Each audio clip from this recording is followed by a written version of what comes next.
let's talk about the biggest news item, I think, in the last week or so, which is the Supreme Court walking back the Trump's tariffs, or saying the way he's imposed tariffs was illegal.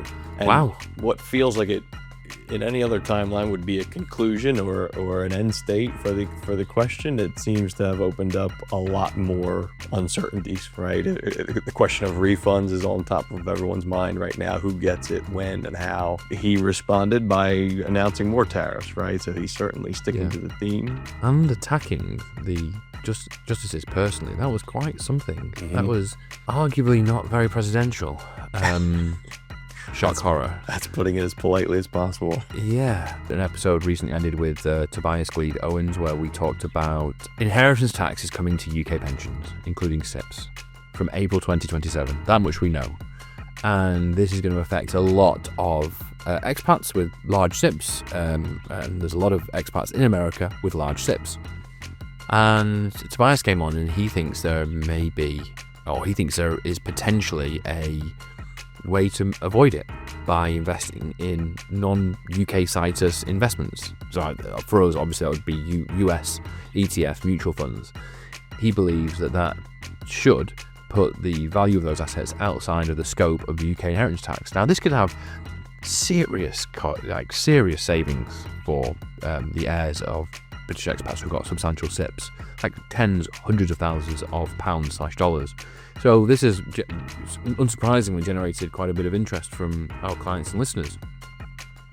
So I think we just wanted to touch on this for. I know sometimes people get sick of us talking about tax, but it really does impact and influence every step of a financial plan, right? Of an income plan, of an investment plan. It is there always. So we always want to be vigilant, I should say, diligent, and make sure that your T's are crossed, your I's are dotted, and you're looking ahead and really using that advanced tax planning, that forward-looking tax planning. Absolutely. Welcome to Expat Wealth, a Plan First Wealth podcast dedicated to helping ambitious expatriates in America and Americans overseas thrive. I'm your host, Richard Taylor, and Plan First Wealth is the business I founded and run today, and we work with successful expatriates, immigrants, and internationally minded Americans to make the most of their opportunity and avoid the expat landmines. First, a quick disclaimer. While Plan First Wealth LLC is an SEC-registered investment advisor, the views and opinions expressed in this program are those of the speakers and do not necessarily reflect the views and positions of Plan First Wealth. Information presented is for educational purposes only. Now, if you aren't already receiving our emails, please go to our website, www.planfirstwealth.com, and sign up there. It's free, and you'll be notified every time we drop a new episode, and so much more. Okay, let's get back to this week's show. Welcome back to another episode of From the Trenches, the Expat Wealth Show, where my colleague James Boyle and I bring you behind the scenes at Plan First Wealth as we build this business, as we work with our clients, and as we muddle through life. And it certainly feels like I'm muddling through life this week, James. How about you? We're muddling through February, let's say, right? We're trying not to bring the February vibe, so to speak, into the episode, but it is a tough go right now. I am so sick of snow, and I say this as someone who absolutely loves snow. Last week, I was skiing with my 6-year-old in Vermont, and it was wonderful and magical. It was a real moment for me. I love skiing, and I was with my kid for the first time doing something together where I wasn't just chaperoning them and making sure they didn't kill themselves, although I was doing that, but we were actually skiing together. I wasn't just hovering over them. It was amazing. It was incredible. But I needed him to go back to school this week. We've had so much snow. School was off for 2 days, and now more snow this morning. It was treacherous out there. We are so over it over here. It is horrible. It is horrible. February historically is not a great time. I'm sure we have listeners all over, right? But if you're in the Northeast of the U.S., we have been walloped this year and repeatedly. We can't catch a break. I want to give people some concept of what this is like, because I've never experienced anything like this. And I've been here 10 years and we don't get anything like this in the UK. The Boston Globe didn't go to print for the first time in 153 years. Wow. Would it have been Monday going into... Wait, when did it really snow massively? For Sunday going into Monday. Sunday to Monday, yeah. Okay, so it didn't on Monday. They didn't print for the first time in 153 years. There was one town in Massachusetts called Warwick, as they probably say.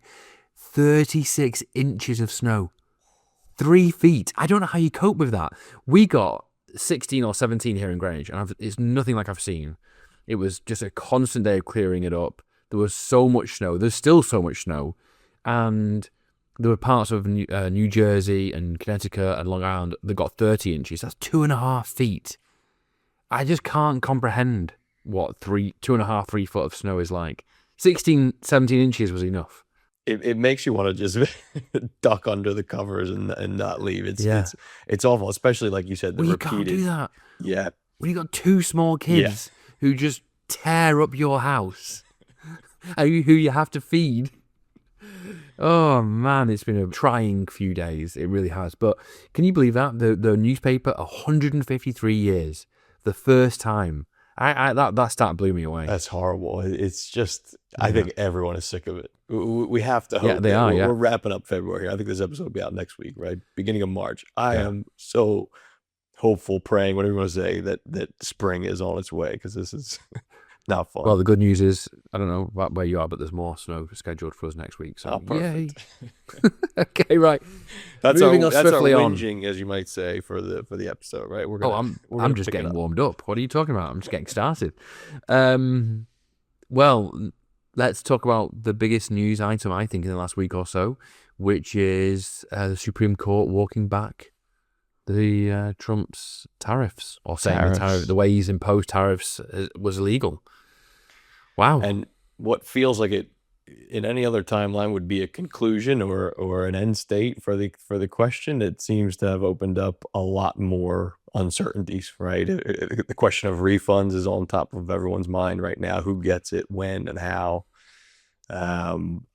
He responded by announcing more tariffs, right? So he's certainly sticking to the theme. And attacking the justices personally. That was quite something. Mm-hmm. That was arguably not very presidential.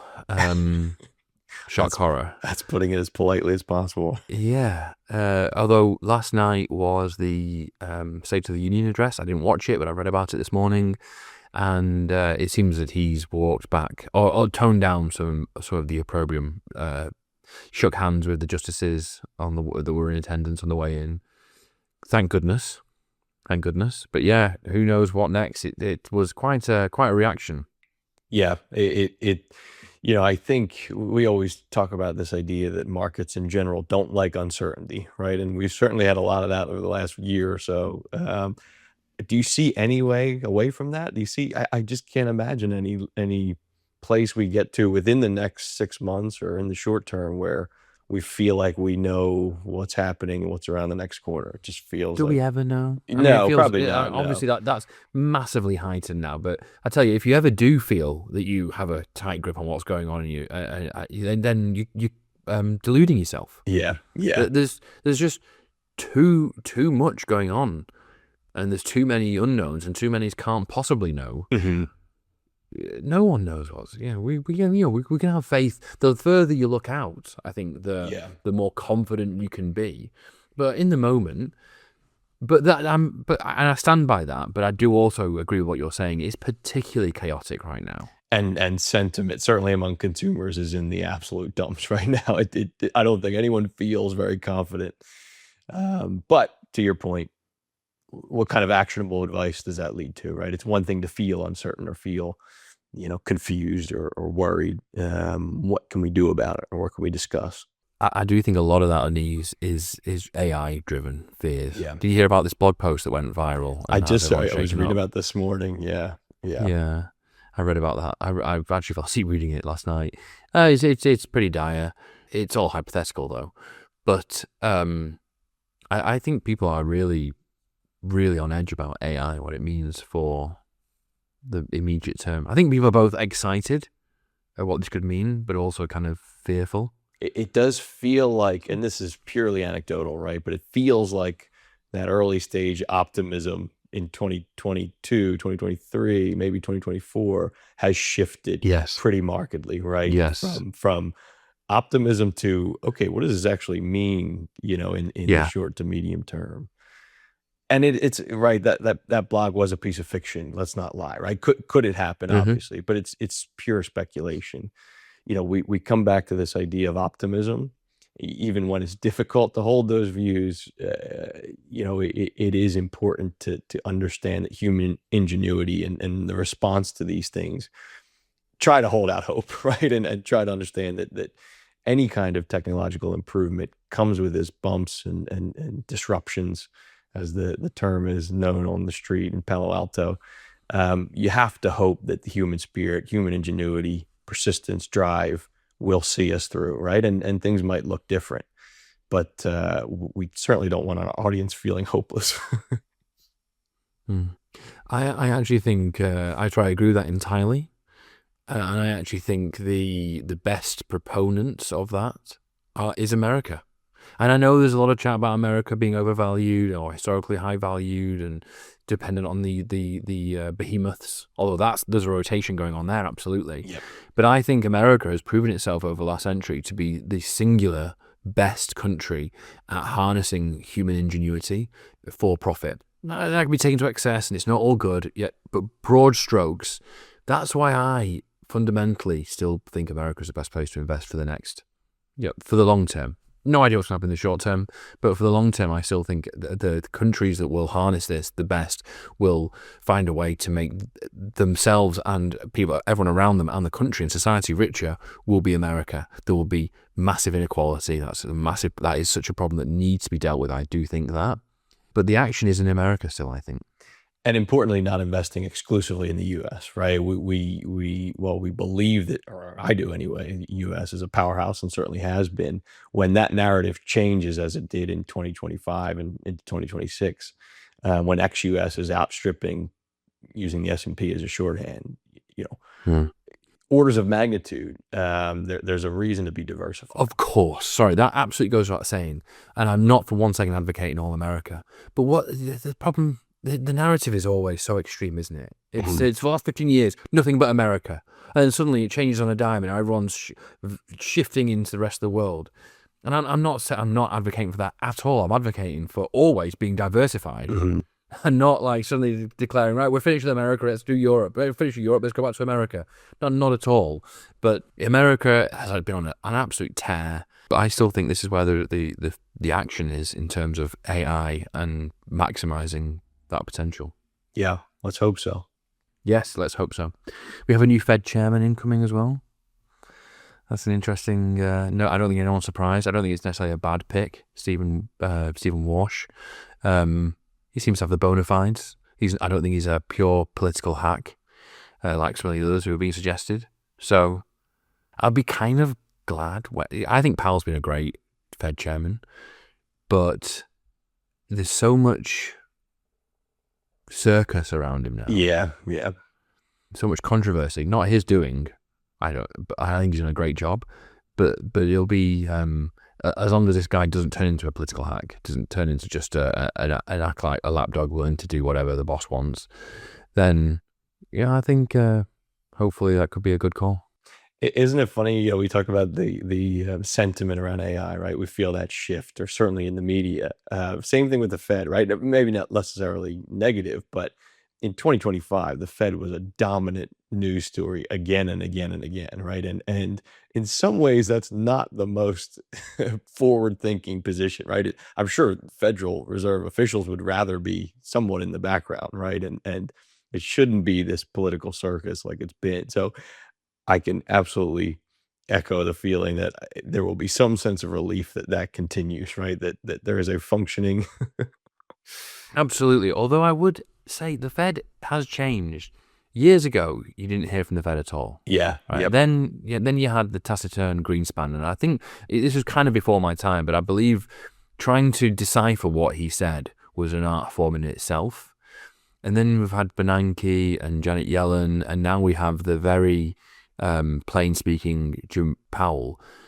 But all the other Fed chairs are out there talking and all the governors. writing. I think it's a very different beast to what it was. And I don't know if that's a good thing or a bad thing, honestly. And is that supply or demand? Because I think there's something to be said about a media that once they know these stories get clicks, right? Some governor in Ohio is saying something about where he sees rates to be, in 6 months or 9 months. Does it mean anything in the moment? No. Does it get eyeballs? Absolutely. Is it useful? Probably not, frankly. Mm, But mm, it is something that is certainly different than it was 20 years ago, right? You never heard from Fed governors, and that was by design. never. Yeah, yeah. Okay, so interesting times. Right, should we just talk quickly about the last, well, not the last episode, an episode recently ended with Tobias Gleed Owens, where we talked about inheritance taxes coming to UK pensions, including SIPs, from April 2027. That much we know.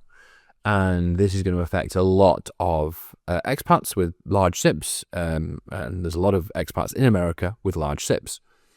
And Tobias came on and he thinks there may be, or he thinks there is potentially a way to avoid it by investing in non-UK situs investments. So for us, obviously, that would be US ETF mutual funds.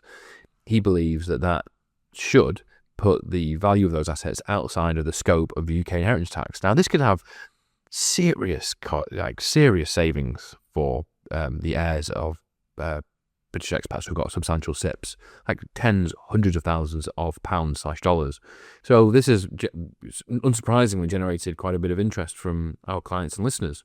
This is one person we've had on talk about this. I've not had this corroborated by anyone else. I've got no reason to doubt it.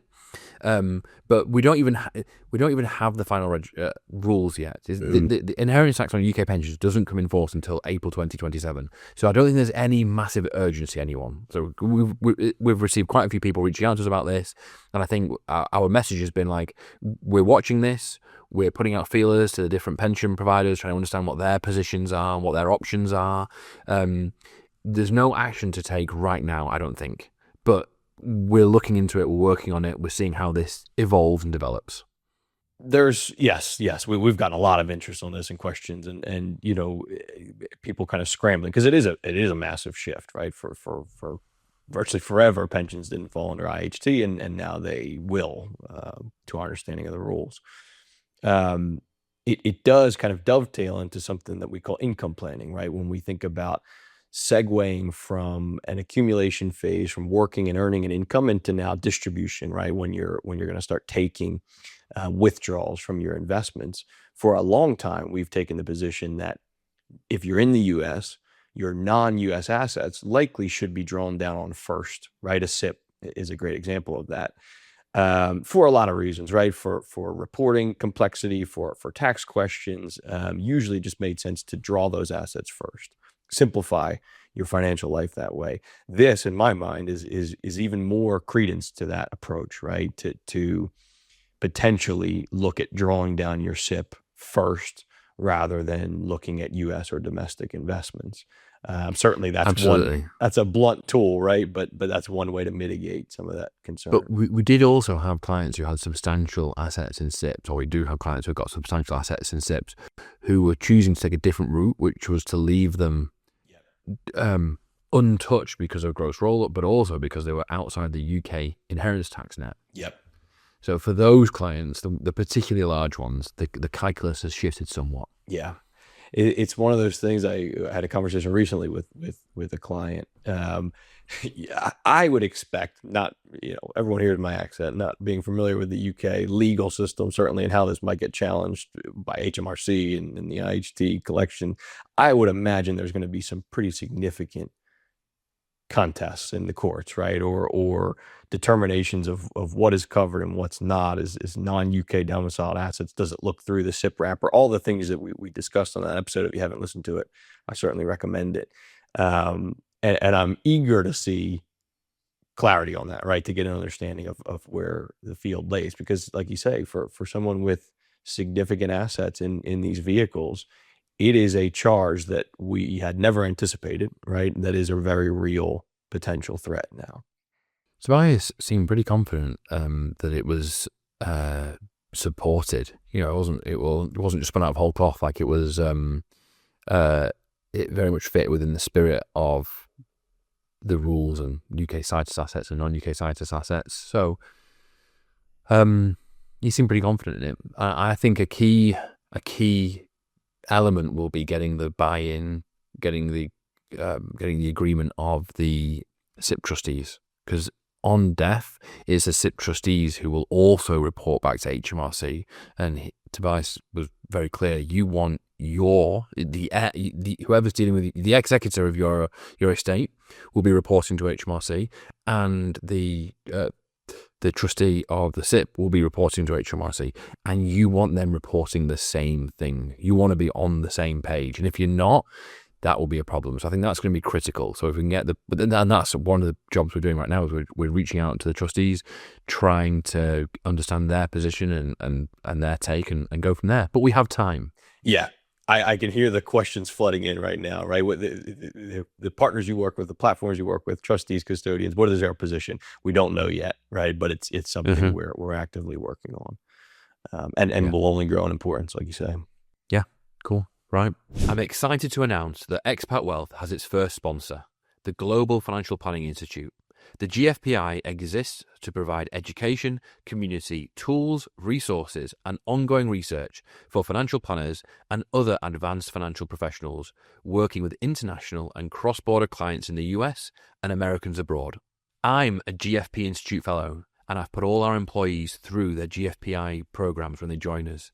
I've met some great people. I've learned a ton. It's a genuine community of internationally minded folk doing their best to serve their clients properly and, critically, sharing what they know in the oftentimes challenging and ambiguous US cross-border environment. And as anyone in this sector will tell you, you're always learning.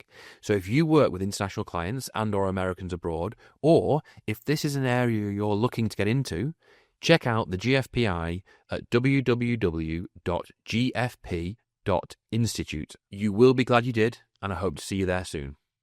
Whoa, what next? My notepad's closed on me. What do we got next? Did you hear my attempt at a segue earlier, bringing up income planning? Oh no, yeah, I did. I just turn the car around, did I?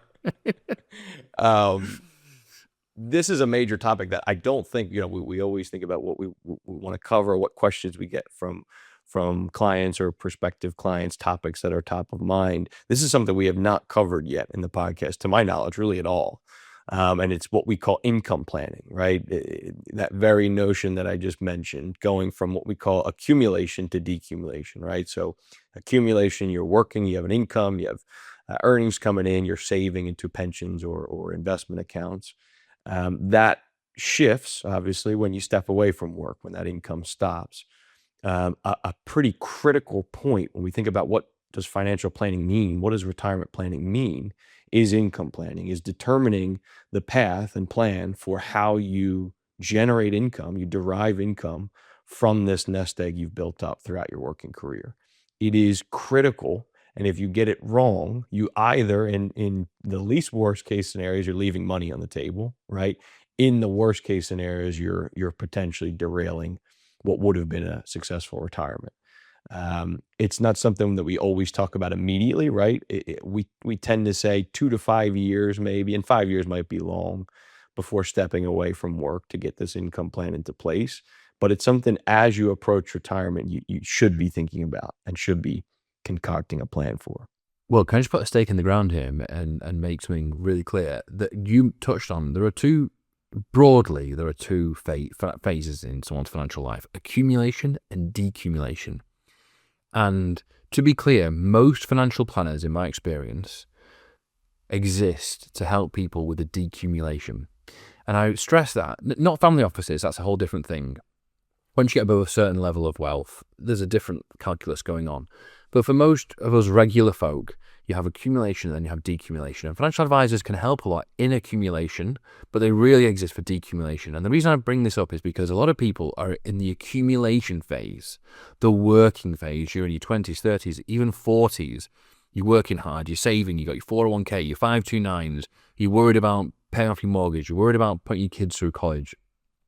And everything, all your saving is, or hopefully, is automated, going into low-cost index funds. And a lot of people think, why would I ever need a financial advisor? Like, this is easy. Yeah, it is. And look, sometimes you could definitely benefit from a financial advisor. The benefit there's true value to know if you're on track, because if you're off track and you leave it too late, there's no recovery. Whereas if you're off track and you have a decade or two to get to catch up, there's a lot that can be done. And too often people come to us and say, right, I'm on the cusp of retirement. What can I do? And you're like, oh, well, there's fewer levers that we can pull. And that can often lead to some difficult conversations, working longer, reducing lifestyle expectations. But in general, accumulation is relatively straightforward. And people often scratch their head thinking, what would I need a financial advisor for? Why would I pay someone to help me with this?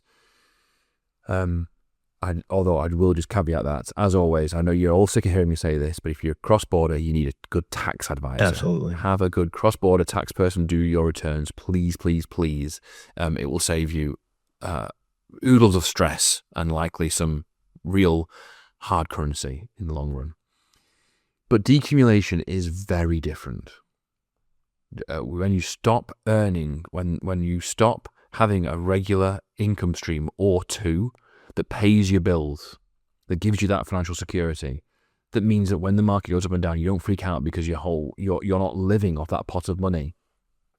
Worrying about making that thing last, that amalgamation of assets you got last for 30, 40 years of relentlessly rising prices.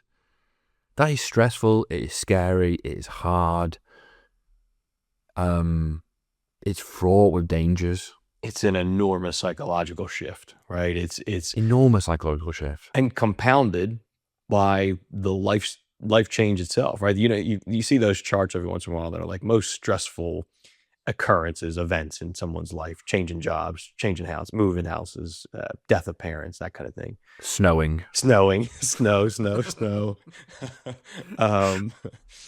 February in general. Retirement is one of those major changes, right? It's a pretty significant shift to go from a structured routine work, challenges every day, problems to solve, to potentially not that, right? To something very different. So you have this sort of lifestyle change, if you will, lifestyle shift. And now you're also completely shifting how you're handling your finances, right? How that nest egg, like you said, needs to now generate that income, right? Needs to provide a lifestyle that you hope to continue throughout retirement without the fear of running out of it, right? Without running out of money. It's two enormous shifts that echo each other, right? That amplify each other. Yeah.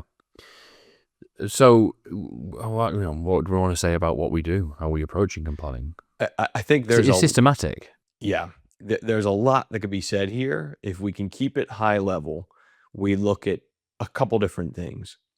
Number one, a cash buffer, right? With our clients, we're looking at between 1 to 2 years of living expenses, ideally, depending where you fall from a risk tolerance perspective. And then we look at order of operations, right? If you will, from which accounts are we drawing from first and why, right? And discussing the pros and cons of doing each of those things. I hinted at earlier the idea of drawing down from non-U.S. assets first, right? For a lot of reasons, simplifying your finances being one of them, your taxes, potentially now this IHT issue as well, right? So if I can sketch out kind of basics of the income plan that we are building for our clients, it's some cash buffer, a war chest, right? That's going to provide income for the next 12 to 24 months. Then it's an order of operations. Might look like for a lot of our audience, drawing down your SIP, right? First, then we start to look at U.S. accounts, taxable brokerage, usually going to be the first stop there because there's tax drag on those accounts, right? You're getting taxed every year on dividends, capital gains, all those things. Although we do try to reduce that with tax loss harvesting. Yep, absolutely. Absolutely. There's a lot working in sync with this. Beyond that, then typically it will be a pre-tax account like an IRA or 401k, and then finally your Roth IRA. There's a lot of nuance there, right? And these plans are... And along the way, we'll likely, depending on when you retire and if you're still working, we'll look to do some Roth conversions early on, build up that Roth bucket, and get that growing tax-free and then later tax-free withdrawals as well. We'll be doing tax loss harvesting along the way, and depending on your portfolio and account size, maybe look to do some direct indexing to really juice that tax loss harvesting approach. So we really do have an eye on taxes as well. So there's the order of operations, There's the continual monitoring of this to make sure your expenses are in line with what we expect, and if not, what do we do about that? And also that you're not going to run out of money. Yep. Yeah, simply put, like projecting forward all the time, making sure that no matter what happens, you're going to be okay, and you know you're going to be okay, and then you can live confidently knowing you're going to be okay, and your way of life is protected. That's massively important.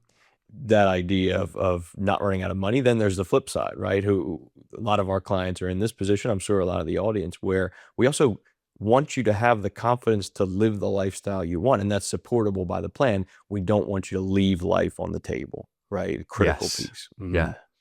Yes, we will encourage our clients to spend when they can, to do that trip, to buy that car, to help the kids out on the housing ladder. Whatever it is, we want people to live their lives. And a lot throughout this, tax. Now, at that point, I know I go on about tax all the time. A lot of my bleating is about urging people who are in the accumulation phase to work with the cross-border tax advisor to get into and stay in compliance. What we're talking about here is a bit different. By the time we get to decumulation, hopefully, if you're working with us, you're in compliance. But now, the taxes are presumably been a massive part of your life growth so far, but now are likely to be the single biggest line item as well, still in retirement. So we want to do everything we can to minimize that through tax loss harvesting, through Roth conversions, but just through regular, ongoing, annual maintenance and checks. And this is where I'm going to talk about a service we've introduced in the last couple of years, which is where we will work with select tax advisors to do a level of tax planning for our decumulation clients to make sure they remain in compliance, they don't have that risk hanging over them, which some people do, but also then to minimize the tax bill that they have to pay each and every year in retirement, so they get to keep more and enjoy more, and ultimately maybe pass more on to their family. Absolutely. It's almost a layer, a lens of tax optimization, right? That sort of overlays on all of these moving parts. And I know, we just ran through that in 10 minutes, right? We threw out a lot of acronyms there. James, I just want to expand on this for one more second. And the reason is because everyone talks about their financial advisor and their tax advisor, working in cahoots, having a relationship, but it never happens. Yeah. It never happens. I don't even know if it happens at these firms where they have it in-house. Maybe it does. But in my experience, even when the tax advisor and the financial advisor know each other, there's no real coordination. There's no real planning. And it's wound me up for years. So what we've instigated is when our clients work with these particular cross-border firms, we will pay separately for a level of planning. And we get together with the client, with the tax advisor, and we go through everything. And clients get to see, oh, my financial advisor and my tax advisor here, my financial planner and my tax advisor, they have a relationship. They are talking about me. They are planning about me. It is a strategic planning, symbiotic relationship with the objective, once you're in compliance, of making sure you pay as little tax as possible. And I think as rudimentary, as simple as that sounds, I think it's pretty unique. It's missing almost always. Yeah, we always find that, and we're doing everything we can to fix that, right, to fill that gap, because it is so critical. Like you said earlier, I know sometimes people get sick of us talking about tax, but it really does impact and influence every step of a financial plan, right? Of an income plan, of an investment plan. It is there always. So we always want to be vigilant, I should say, diligent, and make sure that your T's are crossed, your I's are dotted, and you're looking ahead and really using that advanced tax planning, that forward-looking tax planning. Absolutely. We want to be proactive. Exactly. Forward-looking tax planning. Yeah. Jolly good. Sorry, I interrupted you mid-flow there. I'm sure that whatever I was going to say was you had a better point. So it's completely flew out of my mind now. Oh, tell you what then, let's do we have anything else to add on that, or can we wrap up? I think we can wrap that up. Okay. Well, cool. Let's we have a development for our firm development. We hired Canny in the first in February. We have James now has a client servicing associate who actually is shaping up to be a whole lot more, which is great. But he's been brought on board to help James with his existing clients and his new clients, which is going fantastically well. We've had our best start to new business ever in our I think this is our 8th year, maybe our 9th. So that's great news. And we brought Kenny on to help us grow, both bringing on clients, but as I mentioned, I think he's going to do a bit more, which is great. We're heading in the right direction. We are so happy to have Connie on board. We've stuck to the cross-border theme. He actually has experience working at an Australian financial planning firm, and he's dived right in. So we're really happy to have him on the team. All right, wrap up. Anything else to add before we can move on to pick a mix? Let's do it. Okay.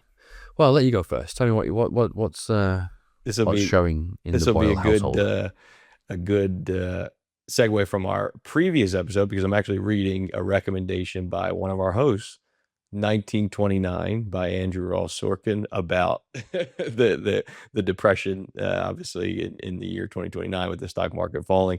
About halfway through, really enjoying it. And you could tell he's good, isn't it? He's good. He's a great writer. And do you get the sense that this is written for the screen? And I don't mean that in a pejorative way. It's written very cinematically, and I would be shocked if there is not a Hollywood movie or an HBO limited series of this in a couple of years. I didn't think of that, but I'm sure I'd love to see if that comes out on HBO. Will be the first to watch it. Yeah. Did you ever read Too Big to Fail? His first book? Yeah. I mean, this was years ago, but yeah. They That's made great. that into a movie, right? Yeah. Can't remember it, but yeah, very, very, very good. I'm glad you're reading that. Yeah, I'm still reading the If Only They Spoke a Different Language book about Trump's America by a British journalist. It's good. I've enjoyed it. I'm ready for it to end now because I've got a Genghis Khan book lined up. Very nice. To get started on that, but I'm so knackered at the moment. Every time I go to sleep, I get about one page in and I fall asleep reading every single night. So it's excruciatingly slow. I have to tell you, I used to read every night without fail. I have fallen into, I don't know if this is a bad habit or not, but I've been falling asleep to podcasts now, which is cut into my reading. I still read in the mornings, but I have found the same thing where now I don't have 2 little kids to run after, but it's still tired at the end of the long day. I will listen to 60 seconds of a podcast and I'm asleep. I'm out like a light. What happens to your earbuds though? Do you lose them in the bed? For some reason it stays, and I think also sometimes I'll kind of wake up and take it out, stick it on the nightstand. But yeah, I've never actually lost one yet. What are you listening to at night? Usually it's like pretty lighthearted comedy podcast, comedians kind of chatting. It's nothing ever. I can't listen to any kind of news certainly. Do you follow the Theo Von podcast? No, that's not for me.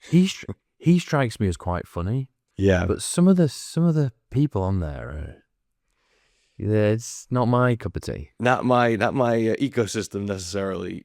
For our listeners, no, I think I've talked about them many times. There's a podcast called Off Menu in the UK that's enormous. It's hosted by James Acaster, stand-up comedian, another comedian called Ed Gamble. It is fantastic. And the best episodes are when it's another British comedian that you could tell they're really good buddies with, and they just riff. Love it. I've been listening to that for years. Wait, what's that called? It's called Off Menu.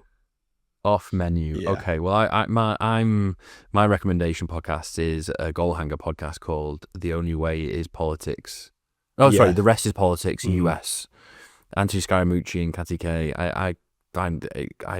I enjoy listening to it, and it's a good update what's going on. Off Menu with it. Right, I'm following this. I'm going to start listening to this. I need some light. My podcasts are all heavy. Speaking of, I'll shout another one.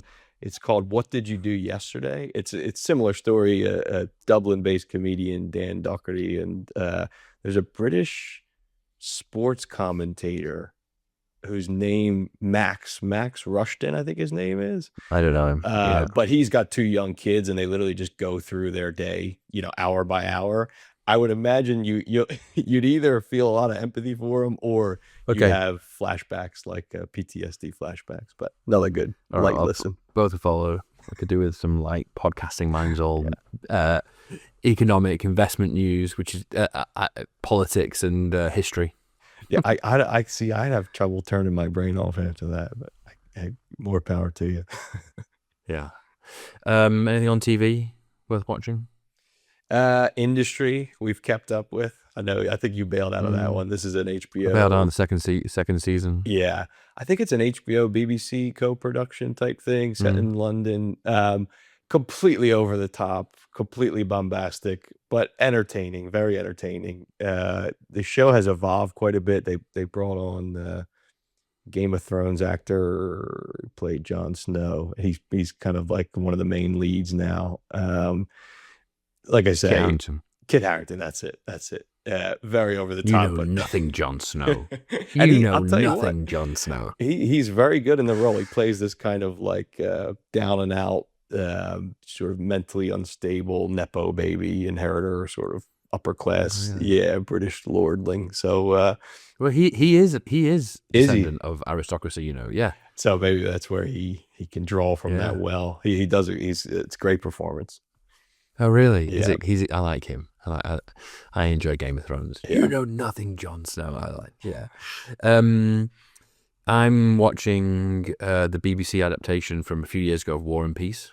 Ah, very nice. And it's a very good adaptation. But if you've read the book, the book is too big to condense into even a mini-series. But it's got some great actors in it. Paul Dano, James, I can't think of his name. Happy Valley actor. Great actor. Oh, Dorne in Northern Ireland? No, he's great as well, though, but not him. I can't think of his name. It's going to really annoy me. But he's great. It's a really, it's a great adaptation, but you just can't fit everything from that book into a program. It's just too big. Imagine the job of a screenwriter who has to read that book and then figure out how to fit it into an 8-episode miniseries or 6-episode miniseries. Yeah. Right. We done? I think so. We always appreciate the audience listening. Follow us where you find your podcasts. And if you have any questions, like we say, we want the remit of this style of the episodes here for Expat Wealth to be responsive to our audience's questions. So send them in. We really appreciate the engagement and want to make this cater to the people listening.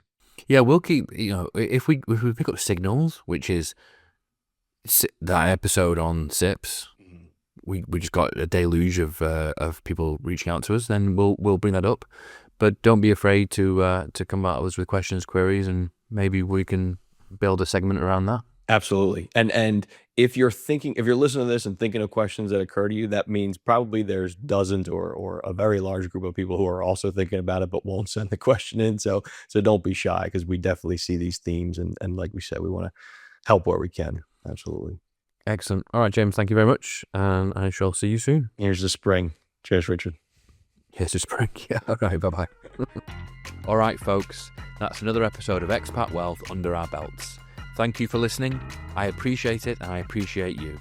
If you're enjoying the show and would like to support the mission, which is to help ambitious expats thrive in America, I'd ask you to subscribe to the pod wherever you listen, and also consider leaving a rating and review. This stuff really does matter. Please help us get this information to the people who need it, that is, to your fellow expats. Just a quick reminder that this show is brought to you by Plan First Wealth.